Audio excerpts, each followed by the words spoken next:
Shut up and sit down.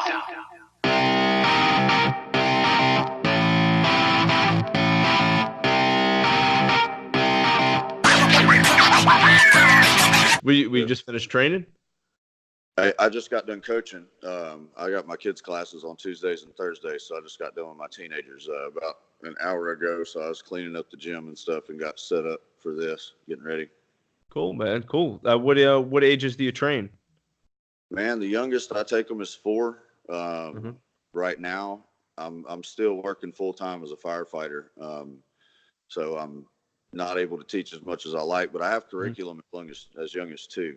Okay. And right now, only my son gets to train that young. But but yeah, and then I take them all the way to 99 as long as you can still move. And then I do personal training and stuff with people. So Nice, man. How long? And when did you get into fighting? How old were you? oh man, my dad grew up on a bad part of town growing up, and he fought every day. So he went into the Navy, and my dad's like, you'd have to meet him. If you go look at the pictures of the videos of the fight, he's like the jacked up Santa Claus behind me. Okay, yeah, I seen it. Go look. Yeah, that's my dad. So, my dad's super cool. He's super nice. I know he comes off like everybody's scared of him, but he's a teddy bear. But he grew up fighting. So, I mean, he understood how important it was for us to know how to do it. And he grew up, street fighting, and then he boxed in the Navy, and then he got into martial arts. And so, I mean, I was doing push-ups since I was, probably before I could walk. I was probably doing push-ups and stuff like that. So we've always trained and we've always worked out, So, that's what we did as kids. We put on boxing gloves and we'd box with dad. Or, and then as I got older and I was big enough, then I just became his practice dummy. He would go to class because my dad's 3rd-degree black belt in Taekwondo, And Oh wow. before they used to just hand out belts in that art, it was like, he actually earned it. And then he got into Jeet Kune Do. That was kind of his new passion that he got into. There was a guy here named Debs Laird that trained with Dan Anasanto and Paul Vunak in California, and then he came here and started training people. Oh wow. And I was probably like 7 or 8. But I went to class with dad, and I was the little kid running around the gym the whole time, trying to imitate him. Sorry. I've been talking for 3 hours. Dude, how about I'm watching Bare Knuckle. Dude. What? Hey, wait, hold on a second. Yeah. What? Were you at the show? Have you been on live? I haven't been to the live shows yet. I'm a big fan. I watch them on TV. Right, let me tell you. They are so much better live. It's not even fun. I bet. It's unreal, and I've seen every type of show you can fight. Kickboxing, since I was a kid, I've been watching them live on TV. Hands down, it is, for some reason, it is so entertaining. And I mean, I know why, because I do it, so I understand why we fight like we do. Yeah. And but it's so raw. But at the same time, the people that are in the sport that I've been around anyway, they're all super nice, and they all understand that what we're doing is kind of monumental. I don't compare myself to like a Randy Couture or Chuck Liddell or guys like that, but I might be fighting with one of those guys right now. The guys that they say, this is the guy who brought the sport up, brought it to the modern age or whatever. And I think everybody kind of understands that and what it means. So, you don't see a whole lot of that, trying to clown each other and, acting an ass or being a prick about stuff like you got an attitude. You don't see a lot of that stuff. And yeah, I've noticed there's a lot of respect between the fighters. Even all the fights, you could see everybody shaking hands and respectful, and it's not it's like you said, it's respect. Nobody's clowning on each other. Right. But like, think about it like this. It's almost like we're going, and it's not like going to actual war, but say we're going somewhere. It's pretty much a suicide mission, right? And every one of you are in that same boat. Yeah. You're about to go on that mission. You don't care anymore. It's just like you're all looking at each other and you're a part of that group. And it's like every one of you just knows, like, what I'm about to do is some crazy shit. And I don't know what's going to happen. So we all know how we feel with it. And I was talking to somebody about this the other day. It's like there's nothing more manly than two grown men throwing bones. Oh, Right? absolutely. Nothing on the planet. Never will be. Yeah. The only way to make it more manly is if you're drinking whiskey and you have a handlebar mustache. So, I'm like, man, and that's what it is, because like ever since you were a kid, and that's the way I was raised as a kid down here in the South. It's like, oh, he took your toy, go fight about it. Right. Go take it back from him. You don't want me to handle this. Y'all figure this out on your own. So, Yep. I grew up, I had 30 something first cousins, and Wow. we just went to throwing bones over stuff, and it was, you got done, you got over it. It's my toy. It's your toy. All right. You Yeah. get to keep it. I'm going to be mad a little bit, but then we'll get over it. Right. So it's just natural, and everybody can relate to it in that sense, because everybody's been at least one fist fight. Oh, of course. And, Yeah. not everybody's been in an MMA match or a boxing match, but everybody's been in a fist fight. Right. And, they connect to it so well. And I don't know, man, it's just so manly. What did you think of your debut? I mean, it was a big debut, but what was going on like behind the scenes, when you were ready to debut for Bare Knuckle, and, what was going through your mind back there before you walked out into the arena? Yeah, bro, pre-fight, I was so, like the day of the fight, I was so nervous. Weigh-ins, I was fine. I didn't have to cut weight. I weighed in 4 pounds underweight. Oh. So but the day of weigh-ins, I always have this, or the day of the fight, I wake up, I always have this thing. It's like, it's anxiety of what it is, but it feels like you got like a fat kid sitting on your chest all day. And it feels like your heart's thumping a little harder, man. And I was having that so bad. And, I got done, and I'm confident in my hands and what I do. As far as if we're just throwing straight bones, it's like, it simplifies it for me. I like it. Mm-hmm. And, we go through and spent the whole day. I finally chilled. I went and had lunch, and I had a beer at lunch and ate. Finally chilled out, and I got on the bus. And the day before, I was super nice to everybody the whole time. I'm usually try to be nice, and I'd been talking to Isaac Valley Flag. Like that dude's a freaking gangster. Like vet. He's a beast, man. Yeah, I'm like introducing myself to him. I'm all fanboyed out, on the bus over. And I'm like, oh, bro. And he's like, yeah, talking about, John Jones and his name and all this. Well, so like he gets on the bus. I'm like, man, how you feel? Or he asked me how I feel. And I'm like, man, I'm a little nervous. He goes, yeah, me too. Mine just come and go. And I was like, thinking that too. I'm like, mine do too. Because I went back to the hotel and started watching a movie and got distracted. I was relaxed again. Yep. And, and then he told me that. And it's, and I knew this the same way, but it's like to see a guy like that telling you, yeah, I know what you're talking about, Yep. So it's like, all right, it makes you feel better about it. He's well respected. I was talking to Caleb Harris a couple of days ago, and Right. I asked him, I said, if there's any guy on the roster right now that you'd like to throw hands with, who would it be? And he said Valley Flag. He's got a lot of respect for him. It would be an honor to get in the ring with him. So, yeah, he's a well-respected guy, it sounds like, from, fellow fighters. Yeah, and he's so nice, man. He's so nice. Super cool guy. His coach was awesome. His coach was a retired police fighter or police chief, and so I mean, really good people, And but we get to the back, and that was on the bus over. We get to the back, and I'm like walking around, I'm starting to loosen up, feel a little better, and then I'm finally kind of getting into my zone, like I'm kind of relaxed and waiting, and I'm in the back, and man, let me tell you, this is kind of a side story, but the chick that with the belt, what was her name? Christine? Oh, yeah. For okay. Christine, she had the title fight with Peralta. Yes. Yeah, Yeah. the one that won. Yeah. Okay, he was in my corner, bro. Let me tell you what this chick did. She came in, walks to the corner, and she came in a little late, I guess, because she is one of the later fighters. Well, like she walks to the corner and sits down in the corner of the room, like in her little space, drops her bag. And this girl's intense, dude. Let me tell you, she is intense. And I'm like, all right, she looks like she's kind of crunk. I'm trying to feed off of her vibe. a little bit there. And then, I told her, I said, hey, I said, you ready? And she looked at me into my soul and she said, boy, I was born ready. And I said, oh, shit. And I just backed up, walked away, dude. Stayed completely away from that side of the locker room the whole night. I'm like, nope, Holy shit. nope, not doing Dude, that night. That what'd girl you will think of punch you that in the face. fight? With They the had girls, some battle, man. Yeah. dude, the girls are always the best fights. They killed it. Yeah, They took right. the show, man.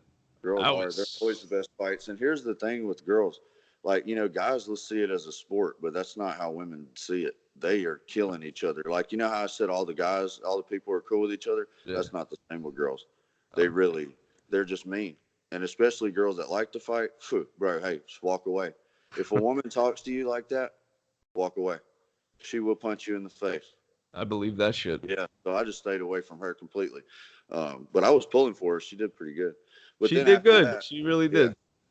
yeah. And then after that, so I kind of, kind of got reality checked right there. I'm like, all right, she's intense. I need to kind of match that intensity. So Yeah. I'm moving around, Well, that day, this is what set me off, dude. And I ought to thank this girl because it completely flipped a switch on me. That day, I went with my wife to the polo outlet and I was like, I want to look nice. I'm going to do business. So I got me a polo shirt and some shorts and I had some shoes already because I'm cheap. I wasn't going to buy new shoes. I didn't make that much money. So, I'm like walking around in my shoes, kind of minding my own business. And that cut girl, I don't know her name, but she fought on one of them. Okay. I'm talking about, okay. I know you're She's talking about. she's in the back.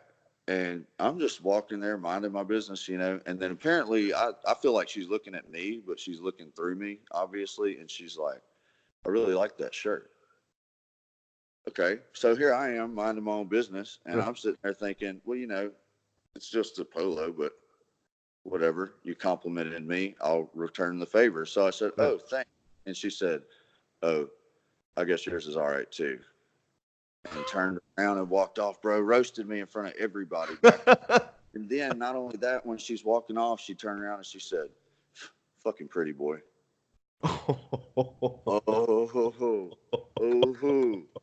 dude, let me tell you, I was like, it kind of took me a second. I was taken aback for a moment. And then I was like, she just called me a pretty boy. She don't think I can fight.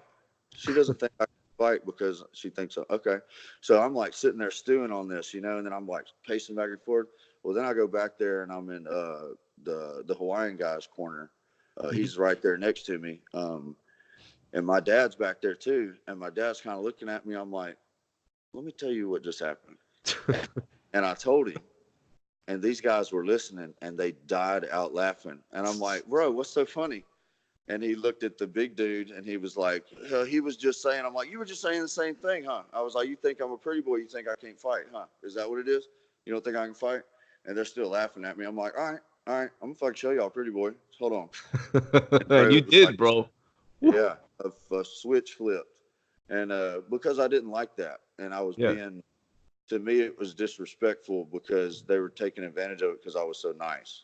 Right. And, so it's like, I need to let them know who I am tonight. And that's kind of how that started out.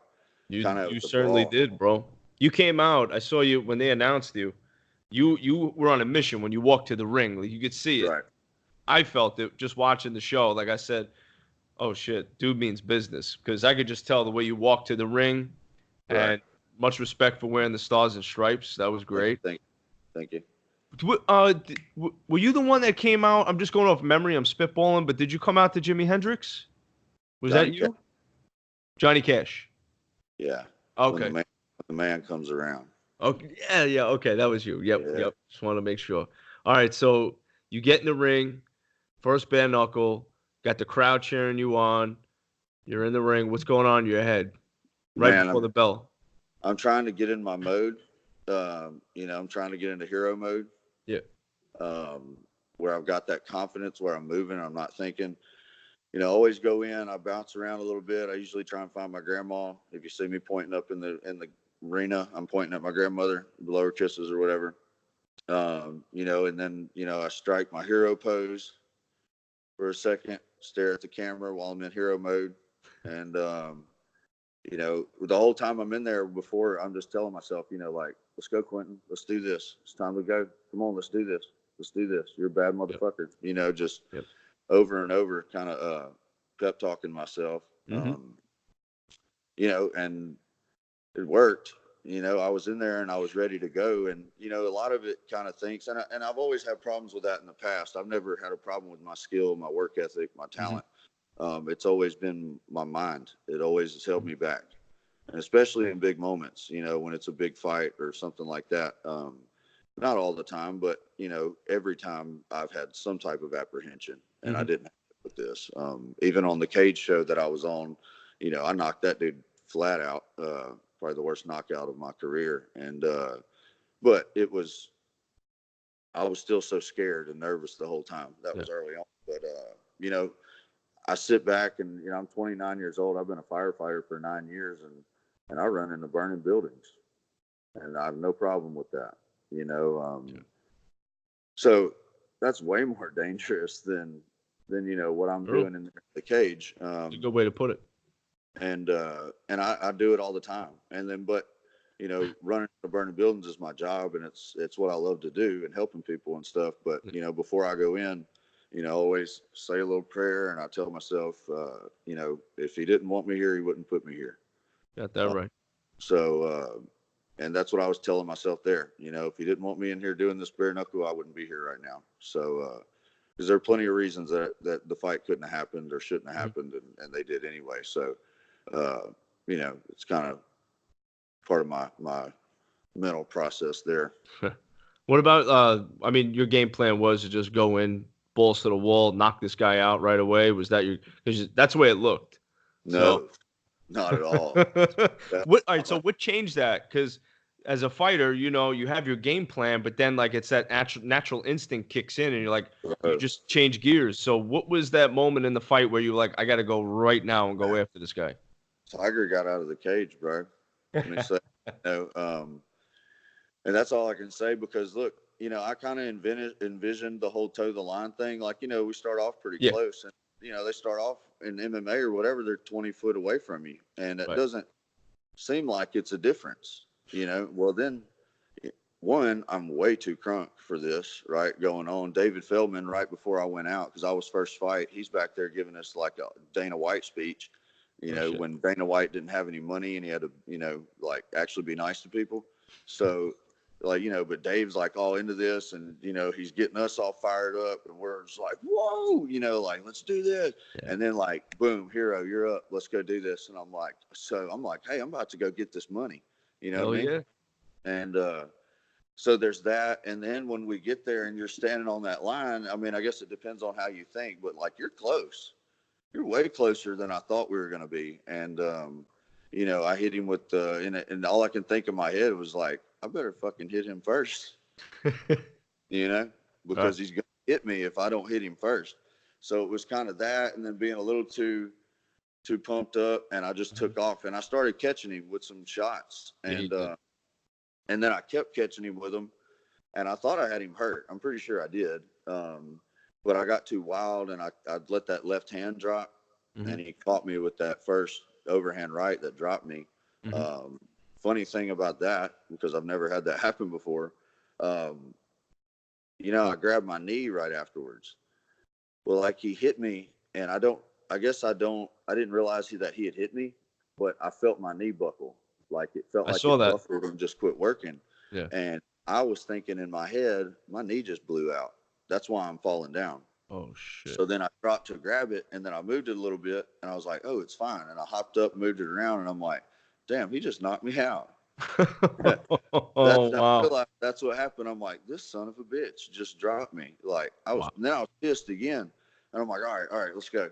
And then I jumped back on him. Bam, bam, bam. Was hitting him with the uppercuts, and thought I was putting him away again with those uppercuts. And then I missed one of them. And when I missed, because it was like, that was the Watusi I was hitting him with. And it missed. And I just followed through so much, I felt, you know, I slipped. And then Dan called it a knockdown. And I'm like telling him, like, man, I just slipped. It wasn't, you know, he didn't even hit me or whatever, but it's too late. You know, he's already counting. So that's what I'm thinking. Like, all right, well, I said, now he's got 2 knockdowns, and if I slip again, they're going to call the fight. Yeah. You know, whether it was a slip or whatever, they'll call the fight. And I would have been so pissed if I would have lost like that. So, you know, I'm doing that, and then I'm hearing my dad screaming in the corner. He's like, stick to your fucking jab. Use your fucking jab. So then I'm like, all right, I need to get for real. So I come out, and then after that, you can see where I start throwing the jab and taking over the fight. That was the game plan. Okay. That's what I was supposed to do from the beginning. But again, I wanted to put on a show, and you know, so I was you able definitely to did, bro. But then right after that, I started working my jab. That's, you know, I've got a really good jab. I immediately started cutting him up with it, and he was dodging it. He ended up actually moving away from the jab, so that was opening up for my right hand because I had him cut on this eye. He was trying to get me to hit this other side. So then I was catching, and then he dropped. And you can see in some of the pictures, somebody's got pictures of like the combination in multiple pictures. Okay. And you can see when he goes to throw it, my hands up and my eyes are real big because I'm backed up. And as I see it, I'm like, ooh, synced it. Like, we need that to be a meme. And then, wow, man, I went straight through, and I just threw it with everything I had, man. You could see I was picking up dirt on the other side of the cage after. I saw it. I saw it. Actually, when you felt your knee give out, I saw that. I was watching that. I'm like, oh shit. I actually thought you were done at that point. Yeah. I thought like he was gonna, you know, come after you and that was gonna be it. So I was very shocked how you came back, man. You came back strong. And then that last punch when you knocked him flat out, I mean, it looked like you put all your body weight into that last punch because you went, like you said, you went across the ring and almost fell down. Yeah, well, I almost fell down because I was being a jackass trying to celebrate too early. If you look closely, that was my pride I was tripping on. Oh shit! I caught it out before it fell out the ring. That was me diving out. I caught it and then put it back on. But yeah, man, that's, you know, everybody's talking about that was right on the button, you know, and most people don't realize what that means. And but when you hit somebody there and it's on the button, you can feel their soul leave their body. Damn. It's a little bit of resistance, and then it's a click, and then no resistance. Wow. And when you feel that, you know, no man is coming back. You've hit the button. So before I even finished the combination, you know, following all the way through, I was turning around, letting them know, hey, he's done. You know, and then I was just super crunk after that. Yeah, I don't blame you, man. What was so what was it like, you know, having that moment, knockout victory, starting the show off? I mean, I'm sure Feldman was very happy. What a way to start the event off with that kind of knockout. What was like the reception backstage when you got back? Bro, everybody was stoked. Like Melvin Gillard, which is cool. You know, he's a big, you know, vet UFC guy and stuff. He's like, awesome fight, bro. You know, he's hitting me. Isaac's in the back. He's like, hell of a fight. You know, they're like all crunk about it. You know, and like, ain't nobody calling me pretty boy no more. You know, that's what I wanted to prove. Oh, and the cut girl. There's a little, you know, ending chapter to this one. She's my cut girl in the fight. Oh, that's the best. So I walk over there and I'm over the ring, you know, and she's looking at me or whatever. And she's like, are you bleeding anywhere? I was like, I don't think so. I was like, am I cut? She's looking and she's like, no, you don't have any cuts. I said, I'm still pretty, ain't I? Yes. Nice. She kind of looked at me in the face like, I said, I fucking heard you call me a pretty boy. I said, you didn't think I could fight like that, did you? And she was like, no, not like that. And then I stormed off again and so I had that moment. That's awesome story, man. That's really funny. Got roasted by the bare knuckle cut girl. Man, got my redemption in the same night. She was gracious about it, though. She accepted she was wrong. So, you know. All right. Well, you definitely proved her wrong after that fucking knockout, dude. She's another one that'll punch you in the face. So you got to watch out for her. Yeah, I'll make sure when I'm at the event, I'll wear a mask because I think if one of them punches me in the face, I'll be knocked the fuck out. But I'll tell you, I heard there was a lot of contracts that have been given out. We heard Bigfoot Silva's the biggest name, recent name that was signed by Dave Feldman. And I heard there was many others that going out there. I see Feldman's tagging certain people on his Instagram. there's more names coming, and he's tagging Rumble Johnson. He's tagging Hector Lombard. So I'm wondering if these guys are going to be some of those contracts that were signed. Have you heard anything? Man, I'm like a mushroom. They just, keep me in the dark and feed me shit. I just sit in the corner and grow. You know what I mean? I don't really get involved in a lot of that. I know, like I've been really entertained with all the stuff on Instagram and stuff here lately. Commenting back with some of the fans and stuff on their comments, and that's some people got some really good ones. Some guy was saying I was the most stereotypical boxer, and he's like this guy from like 1867 Queensberry or some shit or whatever. Oh, shit. But so that's all fun and games and all, but and then you got some of these guys that are going to comment on there like, oh, line him up, sign me up, and blah blah blah. Great for them if that's their ploy and that's what they want to do. I'll fight anybody, so it doesn't matter to me. I don't pick who I fight. Yep. I feel like this is a sport, and it's not like this in MMA, but this sport is one of those you don't have to talk in. And not yet anyway. It hasn't turned to that. So, I'm just happy to be here. That's like I told Mr. Mort. He was talking to me. I'm like, look, bro. I was like, I'm just happy to be here. That's it. Just whatever you can do. And, they were all super helpful.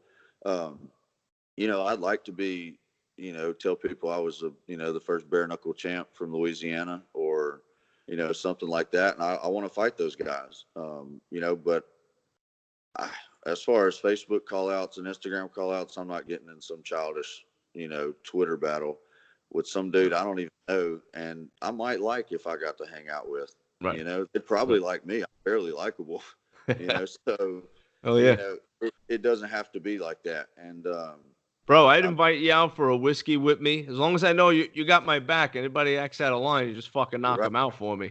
Yeah. Hey, bro, but when people go out with me, they don't fight. Nobody fight, ever. I got a little buddy who's like 130 pounds. He's like one of the baddest little sumbitches you ever mess with. He's crazy. And every time he goes out, he gets in a fight. Every time he goes out, So, like, I go out with him. I'm like, hey, bro, we're getting in a fight tonight. I love to fight. But I'm grown, so I don't get to do stuff like that all the time. So, which this was years ago, but then he doesn't.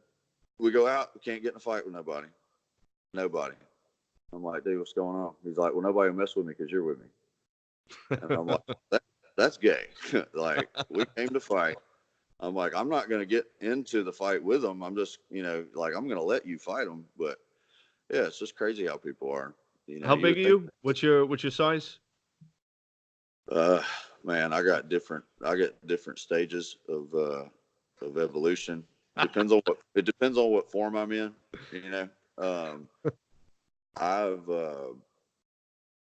when I quit working out and I'm eating, I say quit working out. I never quit working out because I'm always coaching and stuff. Yep. But, at the beginning of this year, I got up to about 245.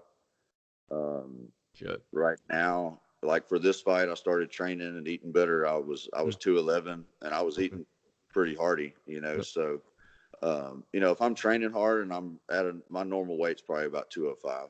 If I'm eating normal and then just pushing really hard, I can lean out pretty good at 205. But I mean, at MMA, I always fought at 185. But 205, there's 205 and then there's 205 country strong. Right. And you got that country strength. Right. Yeah. So that's like getting hit with a block of cement. That's what that's like. Yeah. Oh, meat hammers. Who would you want to fight? Would you like guy like a crossover? Let's say somebody from boxing or somebody from the UFC. Who would you like to see crossover? And if you had the opportunity to fight them? Ooh, this is a good question. Are we looking for like idols or people that I would like to punch in the face? Anything you want, whatever comes to mind that you were like, you know what, I would like to see this guy cross over to bare knuckle, and I'd love to get into it with him. And let me fight him. Oh man, that is such a good question. That is such a good question. You got, man. I mean, are you a boxing fan as well, or just MMA? Yeah. Yes, okay. I am a boxing fan. So there's some heavyweights out there, man. Chris Areola just I think he's retiring from boxing, man, Really? because he just lost Yeah. his last fight. But that's a big boy. Yeah. Yeah. I don't see him. I don't see him interested in the. He's not going to get the same kind of paychecks in bare knuckle. Yeah. I guess it depends on how he managed his retirement. Right. Right. But or he might just want to prove himself and do it. Kind of like I did when I first got into it. So, but man, that would be a good one. And I would never want to fight this guy, but I would love to watch him fight bare knuckle. Would have been Andre Arlovsky before he got his chin clicked. What? OMG. Pitbull, OMG. bro. Andre Arlovsky. And one of my favorites would have been Frankie Edgar. I think Frankie Edgar would be. Whew, I'm super gay on Frankie Edgar. He's like favorite fighters ever. But he would be so sick in bare knuckle if he's got good hands. I'm not throwing hands. I mean like healthy hands that aren't going to break. If he had good hands, and Robbie Lawler. Oh yeah. If I could get a fight with Robbie Lawler, ooh, I love Robbie Lawler. That would be like an idol fight type of deal, and that would be a huge challenge for me because I feel like he's probably the hardest puncher in the UFC in any weight class, from his technique and the thump and the shots he throws. He's the hardest puncher that I've ever seen, and man, he would just be so vicious in this bare knuckle stuff because he's so super strong and tough. But I got a lot of respect for Robbie too. He's one of those champs that just never talked about anything. He just did it and did his business. But man, he'd be sick at this, and I'd like to fight him just to say I did it. Because that would be a big deal for me to try and but man, and then I'd like to watch Hendo. If Hendo could have gotten into this, he's older now, and I'd like to just see him retire. And he's kind of like my old grandpa, like don't beat up my dad, type of deal. See that, he was one of my idols. That would be cool. I don't know. I mean, good question. I'm pretty confident in Feldman, man, because I mean he's definitely pulling strings, man. He's getting big names to come over, and I think it's just the beginning. Obviously, he said there's way more that are coming over, and I definitely believe it. Bigfoot was a good signing. Bigfoot's he's local to me because I'm in Boynton Beach, Florida, and they train an American top team in Coconut Creek. Right. They're like 15 minutes from me. So, and then like Hector Lombard, he's a cool dude. I used to train in the same gym as Hector. Hector would come to Monroe and come to our little charity event that I boxed for. Oh, cool. So I got to meet him before. He's a good dude, man. Yeah. And if you met David Feldman and talked to him and saw how he did business and stuff, you understand how he's making the moves that he's making. Yeah. Because he is super genuine. He's not somebody who's going to try and just talk you to death and charm your pants off. He's to the point with what he's saying. But it's in a genuine way, so you understand. And then when he comes to talk to you, it seems sincere. After the fight was over, we did, before I even stepped out of the cage, or the ring, he had hopped up there and he was like, Quentin, come here. And, he hit me with like a little slap, and he was like, hey bro, hell of a fight. I want you back in November. And it was awesome. Before I even got out, and, so, it's stuff like that. And just the way that they handle everything, and the way he wants it to be is, and he told us in the back, he said, look, I don't care if you win or if you lose. I don't give a shit who wins or who loses. All I care about is that you fucking fight. Yep. That's it. That's all you got to do. He said, if you come in, he said, I got a guy who's lost 3 times and never won on my shows, but I'm putting him on the next one because he comes back and he fights. And I said that. He said, that's what this is about, putting on the shows. He said, so you have that feeling to where you're just like, well, who gives a shit? Yeah, well, he's smart, Feldman. He's a very smart businessman because, if you look at the state of boxing, although boxing has the welterweight division, which is their money-making division, the heavyweight division is starting to come back around with guys like Fury, guys like Wilder, now Ruiz, popping up, being the underdog story. But, boxing has that reputation of a lot of decisions, a lot of fights that are just, point fights and nobody's getting knocked down. And, for the common fan, it's boring sometimes, a lot of times. So I like Feldman's approach with the bare knuckle, total line, close quarters, and go there Right. to fight. So it's going to be entertaining, win, lose, or draw, which they can't draw anyway. So it's win or lose. It's going to be an Right. entertaining fight, which is Absolutely. well set up. Well set up. I Right. think he's right on the money, man. Well, in MMA and boxing, one loss on your record is so detrimental. Yeah. So that weighs on your mind. So what you end up getting is a bunch of guys who are just trying not to lose. They're not trying to win. They're just trying not to lose. Right. So it takes away the excitement. But when it's like, hey, if you lose but put on a hell of a fight, I'm going to pay you again. You're going to keep your job. You're going to have a job the next time the show comes around. Just give me what you got, and I'll honor that and respect it. So, and that's kind of the vibe that's always in the back with these guys, and that's why you see people fight the way they do. Yeah. That has a lot to do with it. What is the next event in November? I haven't gotten a date yet. I think they're wanting to do it in Biloxi. So, okay, cool. We're seeing what I'm trying to look at. I'm actually opening a second location for my gym. I own a gym here in Louisiana, Gracie Baja, and I'm looking at opening a second location like right at the moment. And then I actually want to, I want to make a commitment to the bare knuckle. We're going to talk contract negotiations and stuff next week. And, Great. when we make that commitment, I'd like to have, I'd like to have a good 2 or 3 months of just steady training without the pressure of knowing a fight was coming on, just to specifically train on bare knuckle. Because you don't have bare knuckle gyms to go train at. Right. So everything I'm having to do with training is just stuff, you're picking up with guys, going to train with guys like Johnny, and, you're picking each other's brains. So it's a different game. So I'd like to be able to kind of recalibrate. I took the fight on 28 days notice this time, so there wasn't really much time to train or do much. But there's a lot that I learned in that fight about myself and about the sport. And, I just don't want to be rushed fine tuning those. Yeah, especially the dirty boxing. I was I talked to Jim Allers a couple days ago, and he had that big knockout in the main event with Leonard Garcia.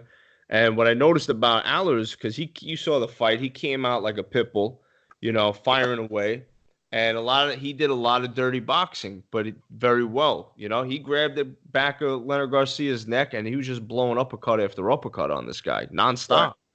Right. So I see like that. If you have that ability to get inside and dirty box right away, man, that's a game changer right there. Right. And you got to train for somebody trying to clinch you like that. And that's something. I mean, I feel like I do a lot of that in MMA. You should have a natural instinct when somebody hooks the back of your head to immediately swoop right out, right. So that you prevent that elbow getting in there and stuff. Yeah. So, that all just comes down to your training. But that's another thing too. I didn't have anybody to sit in here and spar with that I could clinch and hit. When I was sparring with boxers. Gotcha. And totally different game. So I would like to have the time to recalibrate and set my sights right and take off. And that would be great, but we'll see. You never know what's going to happen. So that's right, man. How can my listeners find you on social media and interact with you? On Facebook, I got a fan page, Quentin the Hero Henry. On Twitter, I'm the Hero Henry. Instagram, it's just Hero Henry, and then on Snapchat, it's Hero Henry. Cool. Hit me up, follow me. I try to respond to everybody.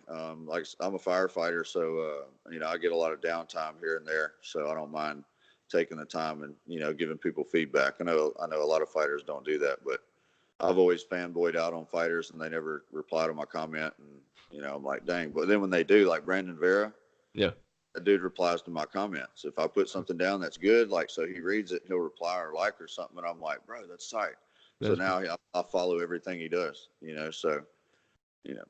That's really cool, man. And thank you for taking the time out of your busy day to be on the podcast. It was definitely a pleasure talking to you, brother. Hey, no problem, man. I'll come back anytime. Yeah, let's do it again, man. Let's chat before your big November fight. I'm sure you'll find out some information. I'll check you out on Instagram and see what the news is, and we'll talk about it. Awesome, brother. Appreciate it. All right, man. It was a pleasure, bro. Later, man. Take care, man.